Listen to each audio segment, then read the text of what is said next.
కూటమి ప్రభుత్వం ఈరోజు అధికారంలోకి వచ్చాక ప్రజలకి మంచి చేయాలి, రాష్ట్రాన్ని అభివృద్ధి వైపుకు నడిపించాలి, ప్రజలకి తాము మేనిఫెస్టోలో చెప్పిన ప్రతి ఒక్కటి అందజేయాలన్న చిత్తశుద్ధి లేకుండా కేవలం రెడ్ బుక్ రాజ్యాంగం అంటూ రాజ్యాంగానికి విరుద్ధంగా ఈరోజు వాళ్ళు తప్పుడు కేసులు పెట్టి వాళ్ళు చేస్తున్న హెరాస్మెంట్ చూస్తుంటే చాలా అసహ్యం వేస్తుంది.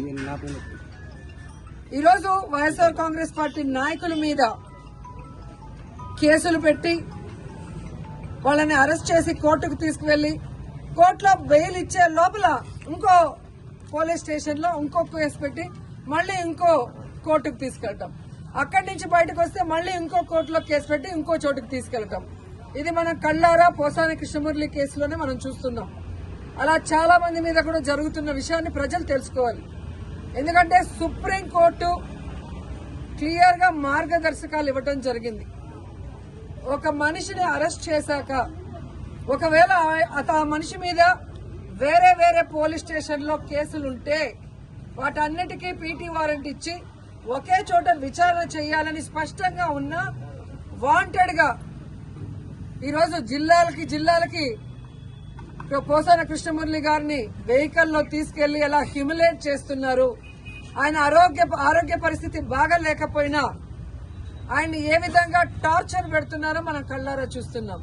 అంటే సుప్రీంకోర్టు ఇచ్చిన మార్గదర్శకాలకు కూడా తిలోదకాలు ఇచ్చి ఈరోజు అధికార పార్టీ వాళ్ళు చెప్పినట్టుగా అధికారులు నడుచుకోవడం చాలా దురదృష్టకరం. ఈరోజు వాళ్ళకి నేను సూటిగా చెప్తున్నాను, అధికారులకి అధికార పార్టీ చెప్పిందని మీరు ఈ విధంగా సుప్రీంకోర్టు మార్గదర్శకాలకి తిలోదకాలు ఇస్తే ఈ రోజు మా పార్టీ నాయకులు ఇబ్బందులు పడొచ్చు, కానీ భవిష్యత్తులో రాబోయేది వైఎస్ఆర్ కాంగ్రెస్ పార్టీ.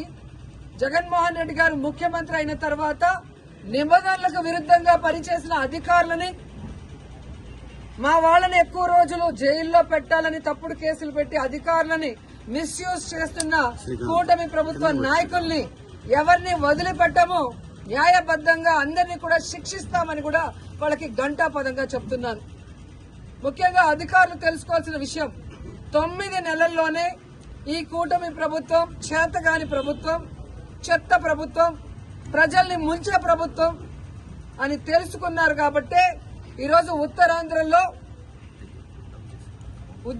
ఉపాధ్యాయులు ఏ విధంగా తెలుగుదేశం పార్టీ సపోర్ట్ చేసిన, కూటమి ప్రభుత్వం సపోర్ట్ చేసిన వ్యక్తిని ఎలా ఓడించారో అర్థమైతే రాబోయే జమిలీ ఎన్నికలైనా సాధారణ ఎన్నికలైనా అధికారంలోకి వచ్చేది వైఎస్ఆర్ కాంగ్రెస్ పార్టీ అనేది తెలుసుకోండి.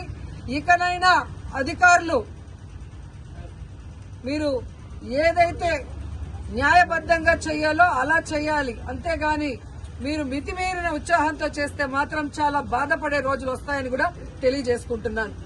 అండ్ ఈరోజు ప్రెస్ ద్వారా ఈ రాష్ట్ర ప్రజలకి చెప్పాలనుకుంటున్నాను, అలాగే కూటమి ప్రభుత్వానికి కూడా చెప్పాలనుకుంటున్నా. కూటమి ప్రభుత్వం అధికారంలోకి వచ్చిన తర్వాత తప్పుడు కేసులతో హెరాస్మెంట్ చేయటమే కాకుండా ఈరోజు రాష్ట్రంలో మద్యం బెల్ట్ షాపులు ఏ విధంగా వీధికి పెట్టి విచ్చలవిడిగా మద్యాన్ని అమ్ముతూ ఈరోజు ఆడపిల్లల మీద అఘాయిత్యాలు పెరిగే విధంగా చేస్తున్నారో మీరందరూ కూడా కళ్ళారా గమనించండి. అలాగే ఈరోజు ఈ కూటమి ప్రభుత్వం అధికారంలోకి వచ్చిన తర్వాత ఈ ఆంధ్రప్రదేశ్ రాష్ట్రం గంజాయికి ఎలా అడ్డాగా మారిందో మీ అందరూ కూడా కళ్ళారా చూస్తున్నారు. ఈరోజు డ్రగ్స్ కూడా చంద్రబాబు నాయుడు నివాసం ఉంటున్న గుంటూరులో డ్రగ్స్ విచ్చలవిడిగా దొరుకుతున్నాయని అన్ని పేపర్లో మీరు చూస్తున్నారు. అంటే ఈ ప్రభుత్వం, ఈ ముఖ్యమంత్రి సిగ్గుపడాలని కూడా ఈ సందర్భంగా తెలియజేసుకుంటున్నాను. ముఖ్యంగా పుత్తూరులో ఎడ్యుకేషనల్ హబ్,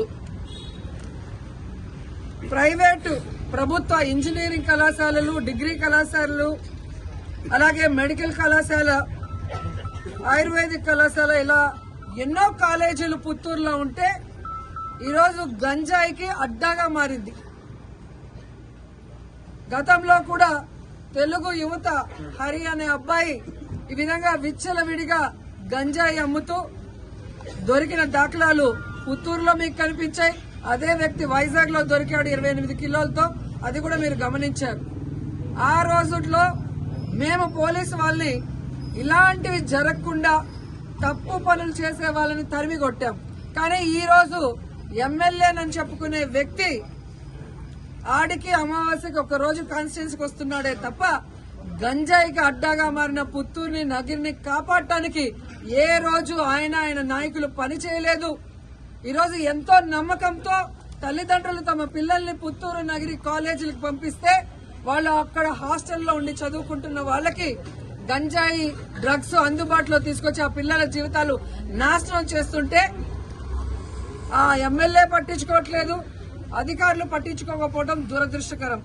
ఎందుకంటే మొన్ననే నగిరి రూరల్ ఎంకొత్తూరు హై స్కూల్లో పిల్లలు గంజాయి తాగి హెడ్ మాస్టర్ కాలర్ పట్టుకోవడం, ఆడపిల్లల్ని గిచ్చి ఏడిపించడం, టీచర్లని బూతులు తిట్టారని పెద్ద ధర్నా జరిగిన విషయం కూడా మీరందరూ కూడా గమనించుంటారు. సో ఈ విధంగా తెలుగుదేశం పార్టీ అధికారంలోకి వచ్చాక నేరస్తులకి ధైర్యం వచ్చింది. నేరాలు చేయడానికి ఏదో వాళ్ళకి లైసెన్స్ ఇచ్చిన విధంగా రాష్ట్ర వ్యాప్తంగానే కాకుండా నగిరిలో కూడా చాలా దౌర్భాగ్య స్థితిలోకి ఈ ప్రభుత్వం తీసుకెళ్లటం బాధాకరం.